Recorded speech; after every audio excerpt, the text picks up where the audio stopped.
Hey everyone, welcome back to Bachelor Happy Hour. I'm Joe. And I'm Serena. And we are here today with Sean. Sean, welcome back to Bachelor Happy Hour. Thanks for having me, guys. Excited to be here.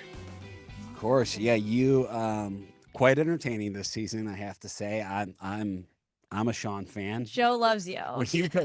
Well, I appreciate people that are willing to just be themselves and be on TV, and regardless, good or bad, you're putting yourself out there. So I find it very entertaining.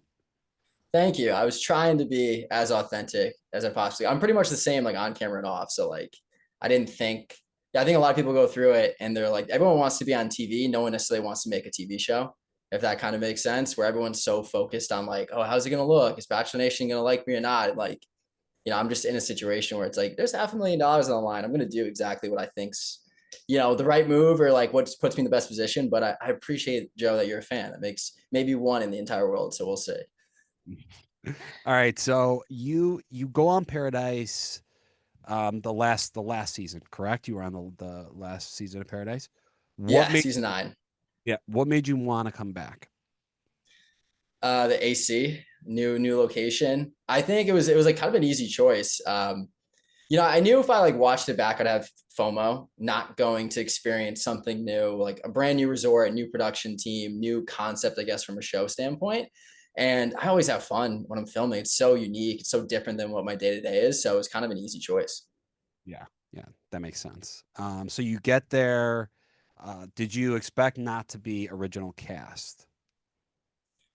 No, I kind of thought I would be original cast, not just from like what was going on. It was more so like the day I flew out there. I was like, oh, I'm probably going on first because it was the beginning of like when we started filming. So I kind of expected it.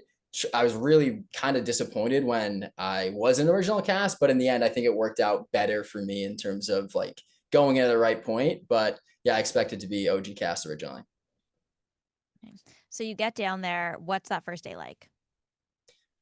Wow. First day was really tough. So when I got down to the beach, I was kind of like training myself to interact with humans again. Like I felt so uncomfortable, like talking to people. I had no idea the dynamics going into it. I did really feel uncomfortable. It took me about a couple hours, maybe 2 to 3, where I finally kind of settled down a little bit and was more myself. But it was definitely nerve wracking going in. And this time around, like normally you just come in with a date card and you're just going to pull people. This time you come in, get a chance to meet everyone before you take someone on a date. So I didn't really know what to say or do when I got there. I was like, oh, hi guys, I'm Sean. I don't know if you know me or not, but great to meet you. And then, one thing led to another. Yeah. Who did you take on a date? Jill, right? Yeah, Jill. And why Jill? Jill's fun. Like when I got there, everyone's talking about like coming in late. I was the last guy to arrive on Paradise. I think, yeah, pretty much.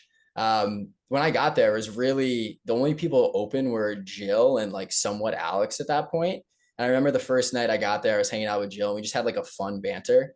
And the date was like an ATV date where you're going through the rivers of Costa Rica. You kind of have to have a certain, carefree attitude to have fun on a date like that. And Jill was like the perfect person to take. We had a blast.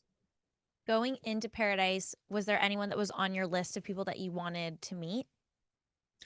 I think a few caught my eye, but honestly, this time around, I made it a point not to like basically research or reach out to anyone. It was kind of, I wanted to make my own assumptions of people, but also I feel like last time I put so much pressure on myself to make it work with somebody, where this time I just kind of wanted to go in and see what was going to happen. I really didn't have like a long list of people I wanted to meet. I just wanted to go and see who I really vibed with. Was it hard getting down there because a lot of people coupled up really early this season? Yeah, I think so. It was really hard. I don't know, like going back to it, I don't know necessarily who I would have coupled up with if I was there first day, but there definitely wasn't a lot of people pulling me for chats at that point. Like I literally was like Jill. That was basically it. So it was a little bit difficult going in this time around as compared to I think previous seasons. More people are open a little bit longer. At least that was the vibe. This time it felt like after week 2, everyone was like locked down. It was kind of a unique situation for like Bachelor in Paradise, I would say. After your date with Jill, where do you guys stand as Yeah, me far and as Jill, anything yeah, romantic happening? we were definitely more like friend vibes, and even on the date, like we didn't really kiss. We had a blast. Me and Jill have a certain similar personality where we can like, kind of mess around, have fun, banter a little bit, And we definitely vibed in that way. But in terms of romantic, it wasn't really that romantic at all. And like we had a conversation, I think the day after that date, where it's like I don't necessarily know if like I'm feeling anything in terms of romance. Like I enjoy spending time with you, and like we'll see how it goes. But we kind of knew we were better off as friends, and I feel like Jill probably would say the same. We see with the Birds of Paradise activity, you know, one guy comes down at a time, they're pulling their girl. We see you come down and you opt out of pulling Jill and you go for April. Walk us through that decision. Okay. That night's a little blurry. So back up a little People have bit. mentioned that the Birds of Paradise night is a little blurry for the group. A little blurry. So when we were going down, you're like picking out your outfits, and I like was first in. So I actually got like a decent outfit compared to some of the other ones there. And I'm getting hyped up, getting ready to go make a fool out of myself on national television. So I'm having a few drinks. All of a sudden we have like a massive thunderstorm for like 5 hours where we're just stuck in our room doing nothing. So then, the drinks keep going. And 5 hours later, I'm like, I'm ready to go, like diving full into this journey. And when I was going to do my dance, like Jill and I danced together, but I had planned to do like a body shot off April because I thought that was going to get the crowd going. And I'm honestly not the best dancer, so the crowd work might help my favor in terms of performance. I and then yeah, we made out, but it wasn't like I ignored Jill. I think that was just like kind of how it looked, but it really wasn't like that. Okay, so you did pull Jill for a little moment and then you also pulled April. Well, like the way it was work is like the girl's supposed to stand up if like they got aroused by the person. So Jill stood up and we like had Right. danced around a little bit, which was great. But I also like had the moment where it's like I don't really want to like blur the lines with Jill in a way. Like, listen, I made out with April. I'm totally down to make out with Jill, So like I just didn't want to blur the lines in that way.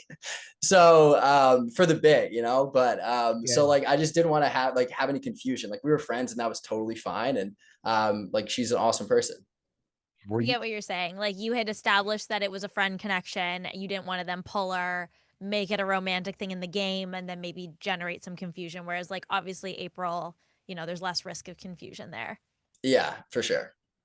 was there a chance of any confusion with April? Dang, honestly, at that point, thinking back to that week, like if Alicia didn't come down and it was just like me and like April, I might have given her my rose. I mean, I probably would have gave it to Joe at Yeah. that point, but like totally would be down to hang out with April and have fun. She was so much fun. So like such a carefree attitude and like really interesting too. So I totally would have, coupled up with April if, I had basically nothing else going on. It'd been fun. Well, I kind of wish that would have happened. We do see Alicia comes down. You're kind of being introduced to her at the same time every guy comes down and is like, oh, there's a new girl here. We know that after the game, you and her had a conversation. Tell us about that conversation. Yeah, that conversation's that night still a little bit blurry. I don't know if it went too well. I remember like being very intrigued by Alicia. And there was something about the way that she like carried herself. There's like this elegant presence to her. I kind of described it as like Princess Diana-esque. Like it just captivated me in a way. Obviously her eyes are stunning. But it was really like probably not the best conversation at all. At that point of the night, I was definitely, probably should have went to bed. But and we did have a much, much better conversation the next morning. And that's where it kind of like solidified, I guess, our interest in one another. Were you shocked when Jill sent herself home that night? And do you think it was because Alicia came in? I was really shocked in the moment because like when Alicia came in, like Jill disappeared right after like the Birds of Paradise dance. It wasn't like she was around there. She's like right to her hotel room. So I didn't even see her after that had kind of finished. So when she came out and said she's leaving, I was kind of shocked because like I don't even know if I think I had just spoken to Alicia for the first time like 25 minutes before that. So it's not like it was, hanging out, kind of ignoring her situation. So I was shocked she was And it going. didn't go well either. So you're kind of like, fuck. I actually like I remember having that conversation. It's like super serious, and Jill's like, Sean, I'm leaving. And I remember just like coming off dancing, I'm like, oh no. And like it was the worst reaction possible. But yeah, I was kind of confused. And truthfully with Jill is not, I don't necessarily think it was me and like Alicia. I think it was more the culmination of like not only this experience on Paradise, but last experience, and just kind of was the tipping point with that date and everything that was going on. Got it. Okay, so when Alicia was on our podcast, she had mentioned so she ends up choosing you over Dale, but she had mentioned that her and Dale would have coupled up at the beginning. How do you feel about that? Yeah, that was definitely tough to hear. I don't, the way that it came off, like I took it as if she said, like, meant she was going to end up with Dale at the end. And I think she might have been trying to explain in the beginning, like, if she got You there weren't like the there. first day. Yeah, I wasn't there. And I think that's kind of what she meant to say, hopefully. But I think it came off as like a finality type thing in the end. And so like when you do that and then like, you leave in a relationship with someone and then you know, hear other stuff like on a podcast, like, yeah, it definitely hurts. Yeah. Yeah. The way I took it was if she was down day 1 or 2 and then Dale was also down day 1 or 2, they had a lot in common that they might have ended up coupling up, but it's definitely a gray area with the comment. So yeah, I'm curious if we ever get clarity on that with her. But definitely an interesting take. I mean, do you think that her and Dale had a lot in common and could have been a good match?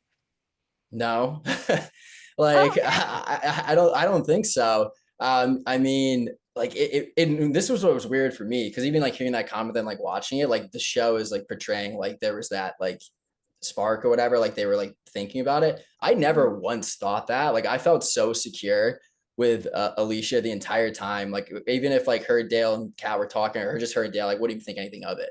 So it was kind of like a almost like a jump scare watching it back. And you know, I've always tried to give grace with people on the show because you never know how things like look in an interview, what questions they're getting asked, or and even to, like to come to Alicia's defense a little bit, like a lot of the interviews, that was like right the day she got there. Like it wasn't like later on in the season.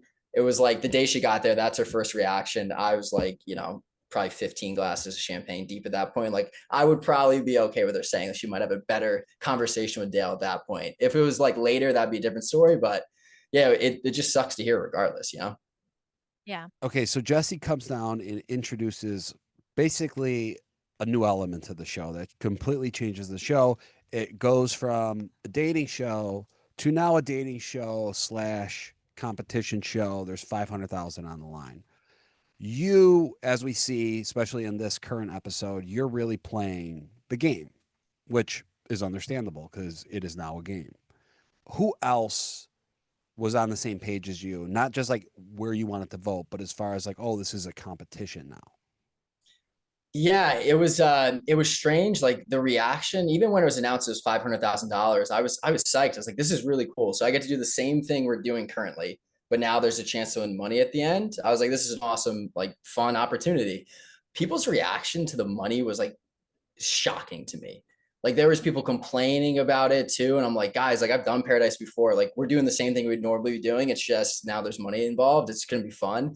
And I think most people had in their head that it was either like love or money, and like that was never the way it was explained. You can have both. It's just the reaction was crazy, and I really do think a lot of the people, and for like maybe the detriment of the show, like they come on, but like they're so worried about how they're gonna look. Like they're so scared about what Bachelor Nation is going to think. Like, oh, if I'm like interested in the money, they're going to be mad at me. It's like I just think that people care too much about what other people think, and you should just go and like have fun. And the money was an awesome twist, and I thought it was a really interesting element to the show. I agree, but who out of the rest of the cast was playing the game? So I completely just like went around the question, John. There was, and the thing is like when we have off days behind cameras, when you're actually not filming, people were more interested in the money, and then they're gonna camera and switch up. So Okay. like I think you saw in the episode like Jonathan Lay, like, oh, we should tell people we're not a strong couple because like, you know, we can stay on longer. Like there was a lot of that going on. No one was just like open to talk about it. Like there it was just like behind closed doors type situation. And when we have dead days, we're not filming. People are into the concept of the game. And I was like, guys, have you like seen Survivor? Like just like watch like a game show. Like it can be fun and like entertaining. It just felt people like scared to like commit to like the competition. Yeah, it is interesting. I'm loving this element, especially in this episode, of people that have not signed up for a game show, maybe never would have been like cast on a competition show, frankly, and now are like forced into the competition element and who is like leaning in. I like love the Jonathan and Leia element where like they're not really in a relationship, but they are kind of trying to like play the game. For me personally, if I'm in a couple with Joe. And he looks at me and goes, I don't care about the 500,000. That doesn't mean anything to me. I literally don't care. Red flag. I'm sorry, like red flag. Or you better have a lot of money. Yeah, you better be rich if Yeah. you're going to look at my face and say, I don't care about $500,000. Yeah. So there is this kind of like, tell me if I'm right. It like feels like some people like this holier than thou mentality of no, I'm here for love because my heart is pure. And then people are looking at you and some of the other people as like, how dare you care about the money? Yeah, it was nuts. And like, it's $500,000. It's not like 50K where after taxes, like whatever, it's like 25 maybe, right? Yeah, split in half. $500,000. Like, It's a lot of money. do these people make that outside of the show? I can guarantee no. Like, you know how long you have to work to make that? Like, that's a really, really good year's worth of work there. And I can win it on a competition show that I had no idea was going to be a money element. Like, yeah, the holier than thou approach is the best way to describe it, Serena, because like that's what it felt like. Even when I was saying some of the stuff this episode, I'm like, guys, like I'm not being mean. Like at least like the cat thing might be a little bit mean, but before that, it was never like mean. I was just like, it doesn't make sense strategically to not think this way. Like, who does it benefit if you're just going around to the next week? And I think a lot of people are just trying to buy their time until they got voted off. And like, I'm not gonna just sit around and wait for someone to come chop my head off. Like I'm going to try to protect myself and do something that would give us some sort of security. Do you think Brian telling Bailey about Jeremy was a game move or a friend move? I think it was a little bit of both. I think strategically it might have been into his favor, but I'll tell you what, the whole situation, I'm glad you brought that up, Joe, because I was thinking strategy from the moment they said this is a competition show. So to go back into like last episodes when Brian brings up all this stuff and everyone gets mad at Brian, I think a lot of people, truthfully, I didn't have a problem with Brian, but a lot of people didn't like Brian. Like they did not like Brian. So when it came from him, they immediately turned on him no matter what. And he was right to tell Bailey because like watching it back and you find it out on a TV show, that'd be awful. Why didn't you tell Bailey? I came in and I wasn't even there when Susie was there. So I wasn't even there for the phone call. I really had like Jeremy brought it up to me one time in the pool. And I think it was like 3 days after I had gotten there. And he was like telling me like everything that happened at that point. He's like, yeah, no, she left. I called her. I was like, what do you mean you called her? He's like, yeah, I just called her. I was like on camera? He's like, yeah, like in an interview. I'm like, you're an idiot, dude. Like that is definitely making it. But then I kind of forgot about it. Like I literally I wasn't around for all like the Brian, like talking to Bailey that night. I had no idea. I completely forgot about it. And then that one night everything blew up and I was like, oh geez, I guess like Jeremy never brought it up. I thought it was squashed. It like never came up after that moment until everything came apart. Gotcha. Walk us through your Parliament of Paradise strategy and how you picked who you wanted to be in this alliance with and like how you envisioned it going versus how it actually went. Yeah, great question. So when I started to do the math on how many days of Paradise were remaining, because you have like a finale date, right? Like when we're stopping filming, there was like 5 days left, like maybe 6. I'm like, we're voting off people at a rapid rate now.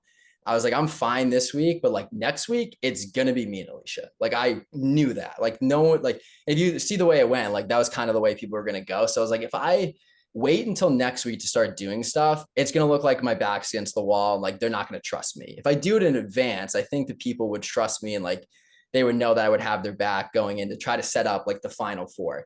And like truly it came down from I was friends with Kat prior to the show for like 2.5 years.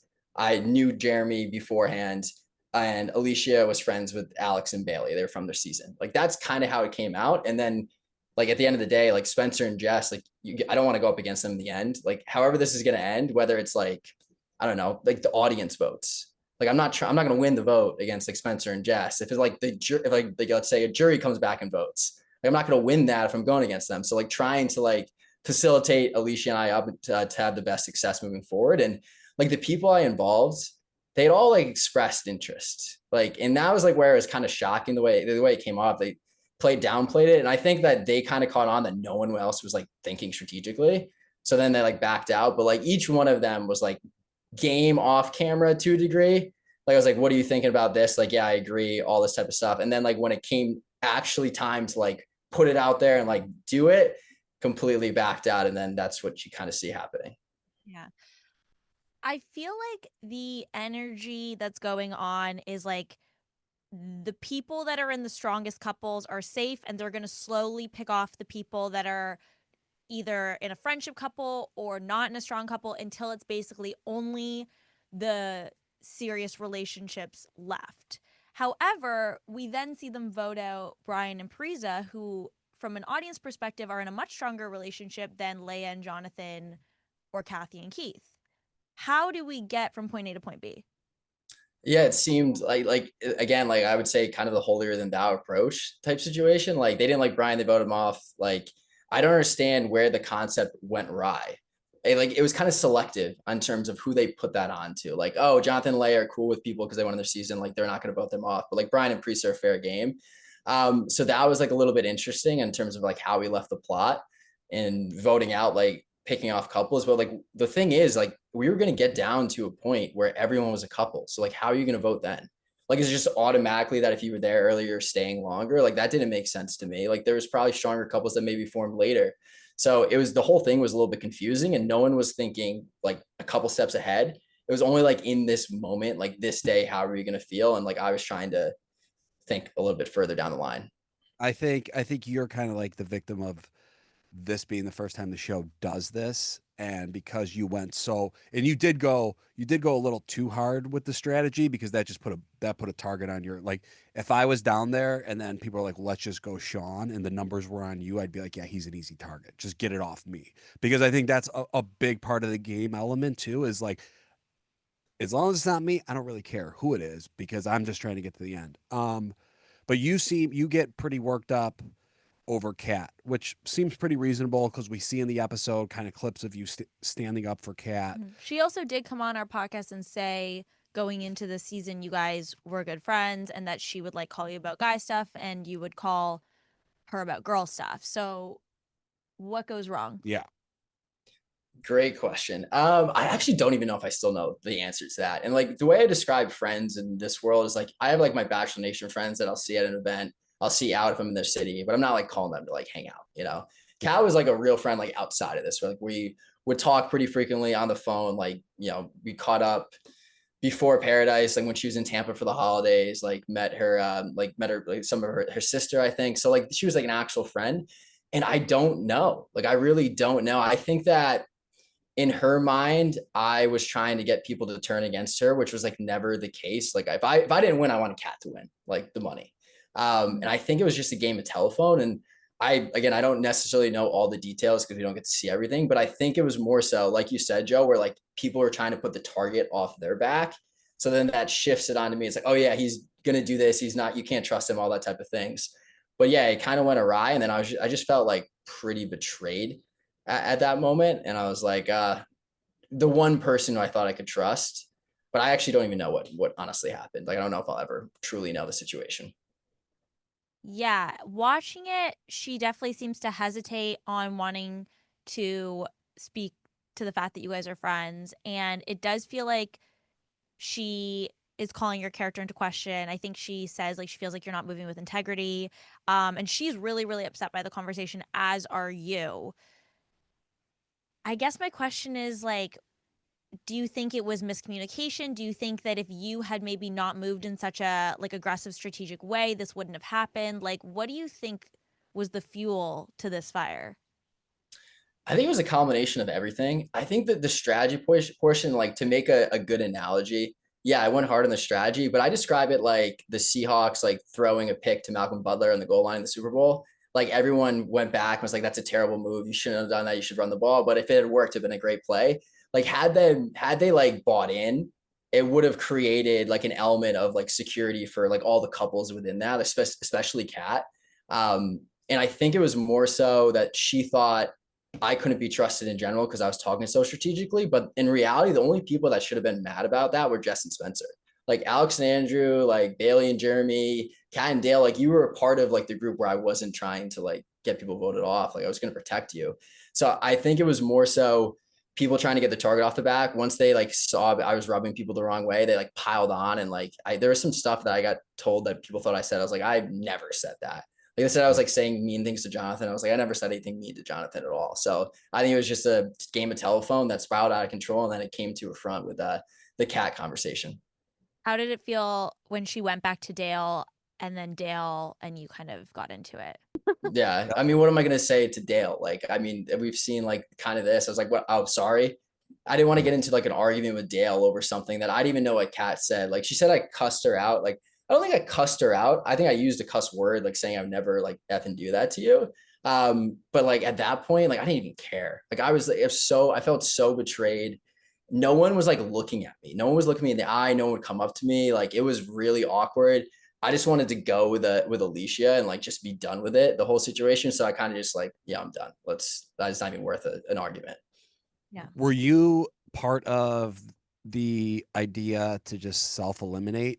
Why not just like get eliminated? Like it kind of looks like when Alicia kind of steps up and like me and Sean are going to leave as a couple, we're going to self-eliminate. Like it kind of seems like, well, you guys were going to get eliminated anyways. Like why not? Just, Yeah. you know, I think it was more so like not giving the satisfaction. It's like you didn't vote us off. We left on our own. But in reality, Yeah. we were done anyway.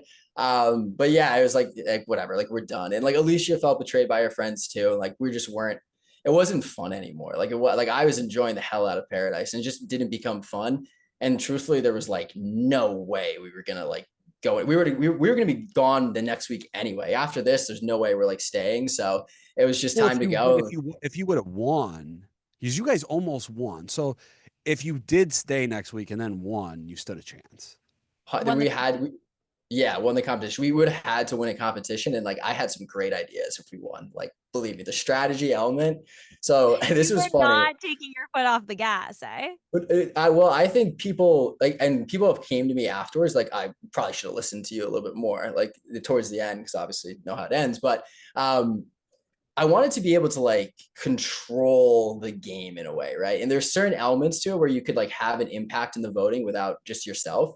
So for example, like the way it was worded was when you won a competition, like you got to hand out the first rose. In my mind, and this like how deep it went, I was like, what if I hand it out to like another guy? Like everyone's voting for Brian. What if I hand it out to Brian, then he gives it to Parisa, and everyone thinks we're safe, they're not voting for us. And then I get another rose at the end, and you can kind of like manipulate the vote that way and like get people out. Like that's how deep we're talking about, guys. You're on Because the wrong, guys. they Yeah. should like, we do see Brian gets a little worked up and he's like, I'm gonna, in his interview, he's like, I'm gonna slap this kid right now, referring to you. I don't think he was serious. But yeah, like what was his issue? And you guys had a conversation and how did that end? Yeah, it ended up like fine. Brian was mad that I was like, he thought I was trying to get him voted off. And like I was last week for sure, because I thought like strategically, why are we voicing a vote on Kim? He's gone. That following week, I was like, when he had the conversation with me, like it actually makes sense to keep him here. And I told him straight up, I was like, dude, I don't have a problem with like what you did with Bailey. I don't have a problem with you as a person. Like this is a game at this point, and like strategically, like it kind of like we're getting down to the end. And like after that conversation, me and Brian were cool. Like no problems at all. Like it probably looked like he was upset. He probably was. But a big point of this is anytime, once I started talking strategy, anytime I'd have a conversation with anybody, people were like, oh, they're talking strategy. I could be talking about like the birds and people would assume, like I was talking about peptides one time with Dale and like everyone's they're talking strategy. And it's like that type of like telephone game basically happened. But no, me and Brian were fine. We had that conversation and then everything after that was fine. What do you wish you'd done differently? Whew. I think a lot of it, I wish that I would have been a little bit more aware of like where people's alliances were. And I think looking back at it, me and Alicia were in a really tough spot from the get-go. I was the last guy to come in. She was the last girl. I had 0 people from charity season there. I had none of my friends, like my true friends outside of this, no one was there. I didn't even have a roommate. All these people had roommates and they're rooming with one another. Like I didn't have anyone. It was just by myself. So like when you add that element to the game, like we were really far behind. Probably should have just like shut up once in a while and just like kind of played in the shadows a little bit more. But that was a part of the strategy too. Because like if it got down to the end and I'm like open about it, and I'm not stabbing like my friends in the back, which I wouldn't have, like then you might be able to like win like a vote from like the audience or like however it's gonna end. But yeah, probably just shut up once in a while. But I think you were kind of like, Doomed if damn, you did, yeah, doomed if you didn't, or damn, damned if you did. you were damned if fucked. you The only didn't. shot you had really was if you and you guys almost won that competition. If you would have won that competition, and then you could have locked somebody in on your side for being a little loyal, which in competition games no one's loyal, but that would Yeah. have been your only chance. Other than that, yeah, you don't have a roommate. You guys were the two last people in, so you're the easiest to vote out. Like, it's just so easy to just be like, yeah, well, we didn't know them prior, or we didn't know Sean prior. Like, he just got here, gone, and that's And like, and Alicia and I, like, we were from Tampa. Like, so everyone was talking like, oh, like, why do you guys need to be here? You just go back together. And Yeah. it's like everything was stacked against us. So yeah, we were, like you said, we were fucked, basically. So you send yourself home. Where do you stand with Alicia when you guys leave? What are the conversations you're having? Are you going to try to continue the relationship? Yeah, like when we got sent home, I was so excited. Like we were going back to Tampa together. Like we had talked about leaving the relationship well prior to us getting eliminated. And I think looking back, like we were spending like every night, like sleeping in the same room together, like all those like meaningful moments. Even like the episode where Kim gets voted off, like I had like a mini date where I'm like putting a blindfold on her, feeding her like chocolates and stuff like that. Like there was all these like integral moments to our relationship that like really built it up.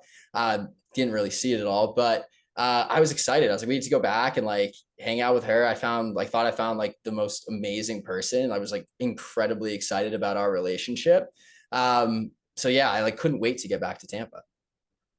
all right, well, we can't really touch on where your relationship status is now, but I think that really covers everything. Sean, thank you so much for taking the time and coming on the podcast. Thanks, guys. It's a pleasure talking to you again. I don't think we'll probably have this conversation again in the normal setting, but we'll see. Probably not. And to all our listeners, thank you guys so much for tuning in to Bachelor Happy Hour. Make sure you download and subscribe to the podcast. We will have new and exclusive interviews every single week. Thanks for listening. Bye.